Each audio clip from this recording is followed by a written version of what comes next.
Yeah. Right. One seminar at a time. The old-fashioned. Exactly right. Well, thank you all for coming. Over the past couple of years, as you know, certainly an ongoing interest here at the Potomac Institute has been the whole issue of neurotechnology, and how neurotechnology will then interface with this budding science of neuroscience that has truly evolved over the past 25 to 30 years. I was talking before the break with Dennis, and when we went to school, the idea of neuroscience was not even in the lexicon. It was physiological psychology, biological psychology, and those programs in neuroscience didn't actually arise as discrete academic and scholastic programs until about 1978 or 1979, fueled in part by a work that was done by then later Nobel Prize winner Eric Kandel, who wrote a book called The Principles of Neural Science, which then became condensed into the idea of a neuroscience, the first program of which, a leading program being at Princeton University, arising in 1978.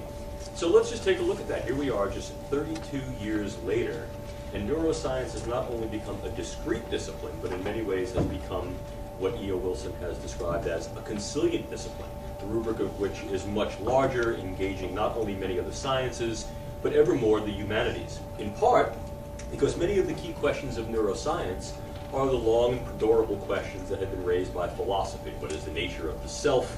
What is the nature of the mind? What type of moral status do we ascribe to individuals who we think have selves and minds?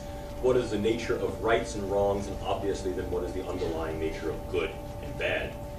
And these are not only philosophical questions, but they in many ways entail the deeper tasks of philosophy. That is to say, they're epistemological on one hand, but they're enacted within the human sphere, which makes them anthropological, and in many, many ways, we, as the bearers and initiators of these actions, are responsible for their conduct, not only in ways that bespeak technical rectitude, but also in ways that uphold some form of moral good.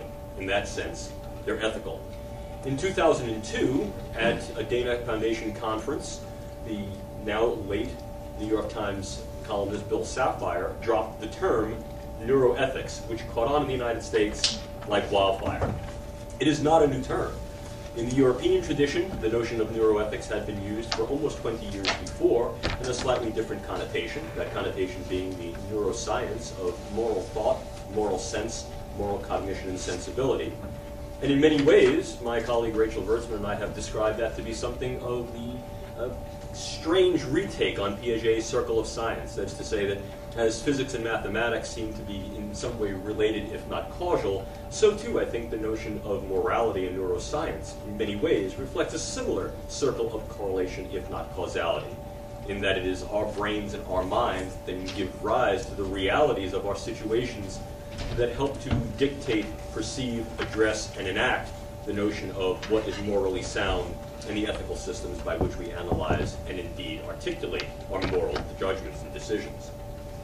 So if we take a look at this now nascent, although building field of neuroscience and neuroethics, what we see is that it conjoins at least 3 or 4 major components. Certainly technology, and a variety of different technologies, have been instrumental in standing up the field of neuroscience and adding to those discoveries. And as those discoveries have in fact come to fruition, we now see deeper and if not broader applications for other technologies. A reciprocity exists. So neurotechnology as a standalone discipline, married to and coming from neuroscience, is certainly valid. It too is rich in neuroethical and or moral comport and consideration. We also see the conflation of a number of other scientific disciplines, genetics, nanoscience, cyberscience, coming together in with something Dennis and I had referred to as the idea of a synergy, a synthesis, and perhaps even, in the Kurzweilian sense, a singularity. The idea then is not so much whether or not these things will happen, but what we are going to do as they are happening, because as the philosopher Hans Jonas indicated, technology is both a mindset and a worldview, and realistically the imperative is a strong driver. As we've noted, there are a number of pullers, which include socioeconomic, political, nationalistic, and very strong market agenda.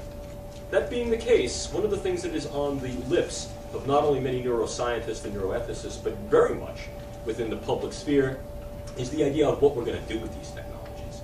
And that provides, I think, a great start point for the introduction for our speaker today.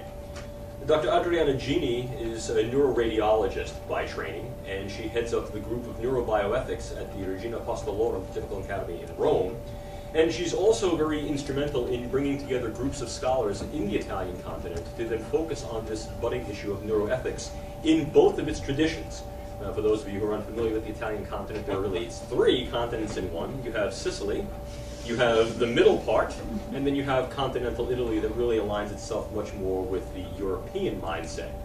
As such, it creates an interesting environment, the admixture of secular and non-secular approaches, a variety of different philosophical and ethical approaches, and some very distinct anthropologies that are not only Mediterranean, but are certainly worldwide.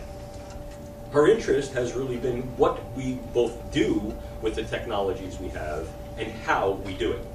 And one of the issues that has arisen time and time again is the notion of enhancement. Certainly, it's wedded in many ways to the debate of what represents treatment, what represents enablement, what represents enhancement, and the responsibilities and definitions that go along with each one of those categorical terms, not simply as words, but as words that have deep and profound meaning for ontology and implications within the realms of society. So today's lecture, addressing neural enhancement, potential for moral enhancement, with particular ethics with regard to ethical sensibility and how we can articulate that, will be the topic of not only the next hour's lecture, but certainly the roundtable that follows. Please welcome our speaker with us here at the Potomac Institute for the next month or so, Dr. Adriana Gini from Rome.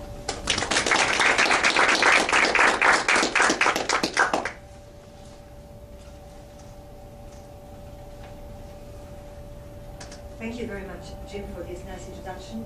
The slide is in Italian, but it's the only slide in Italian.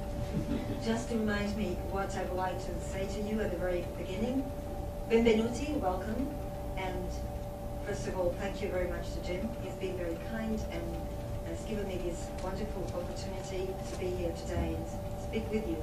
And also, thank you, all of you, for being here, the distinguished scholars and also the very curious students who are here today. I'm very honored to be here in this place, a prestigious place, and with you all.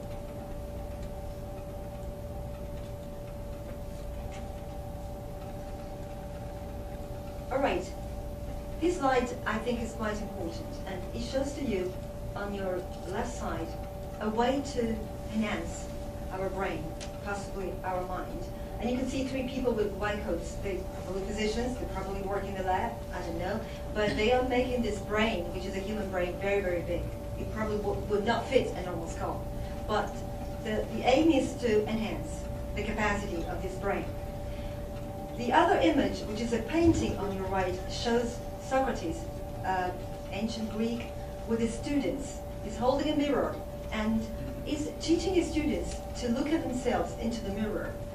Basically, he's trying to teach them how to understand what they are. So this has to do with anthropology, philosophy. And I think this could be another form of enhancing ourselves. The first part of this lecture will be on definition, some recent neural enhancement techniques, ethical evaluation, and some interesting data. And the second part will be the motivation. Why do we want to neural enhance ourselves? And also a form of neural enhancement that I call defined by subtraction is a paradox, and a few possible future developments and some reflections. Now, usual enhancement is taken together with therapy.